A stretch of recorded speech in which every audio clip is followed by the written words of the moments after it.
స్వాగతం. ఇవా ముందుగాల మహాపత్రికలో ఏం రాసుకొచ్చిరయ్యా ఐవన వార్తలు అంటే అమ్మా అని దండం పెడితే ఓ పక్క వీళ్ళ భాగవతం ముద్దుగుంది, ఇటు ఏందది పిచ్చి పిచ్చిగా మాట్లాడితే పుచ్చ లేచిపోతుంది అని కవితమ్మ అంటుంది. ఎవరిని? మాజీ మంత్రి నిరంజన్ రెడ్డిని.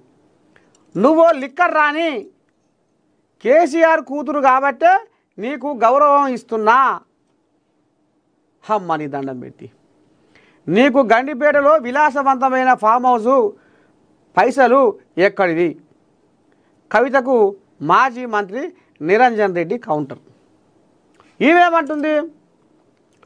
పిచ్చి పిచ్చిగా మాట్లాడితే పుచ్చ లేచిపోతుంది. మాజీ మంత్రి నిరంజన్ రెడ్డికి కవిత వార్నింగు.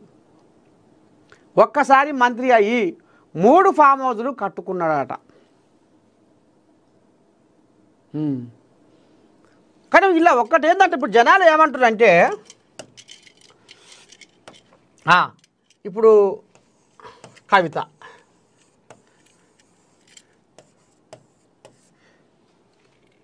ఇటు నిరంజన్ రెడ్డి.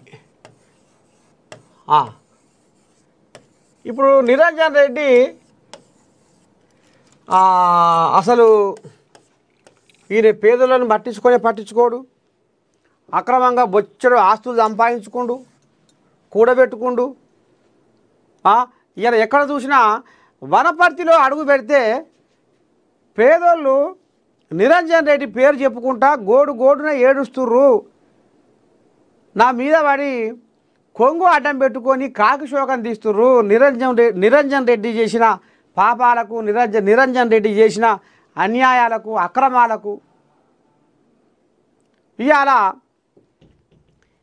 బొచ్చడు ఫామ్ హౌస్లు కట్టుకుండు.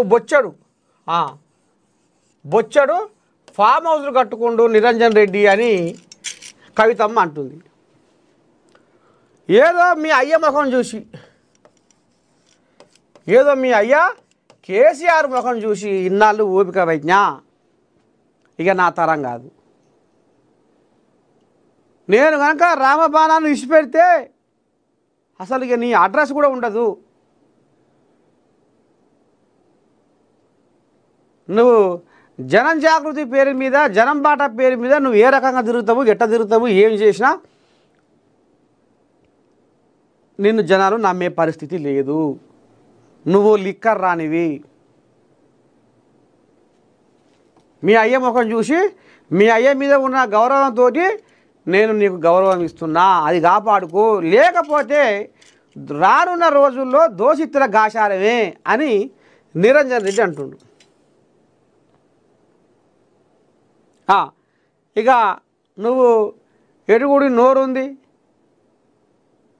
అడగోలిగా మాట్లాడితే నా శుద్ధులు ఏంచిపోస్తే, పిచ్చి పిచ్చిగా మాట్లాడితే పుచ్చ లేచిపోతుంది, జాగ్రత్త నిరంజన్ రెడ్డి అని ఇవ్వమంటుంది, కవితమ్మ అంటుంది. సరే, ఇక ఇప్పుడు ఈయనే ఆంబాయం, ఆమె ఆంబాయం, ఒకరి మీద ఒకరు 2 చేతులు కలిస్తే సపాటు మోగినట్టు ఇక ఆమెని ఈయన అంటుండు, ఈయనని ఆమె అంటుంది. నీకే ఫామ్ హౌస్లు ఉన్నాయంటే, ఆనాడు నీకు ఏమి లేకుంటే ఇవాళ ఇన్ని ఫామ్ హౌస్లు నీకు ఎట్లా వచ్చినాయంటే, ఆనాడు నీకు ఏమి లేకుంటే ఇవాళ నీకు 100 ఎకరాలు ఎట్లా వచ్చినాయంటే, మంది సొమ్ములు ముంచి అక్రమ ఆస్తులు నువ్వు కూడగట్టుకున్నావంటే నువ్వే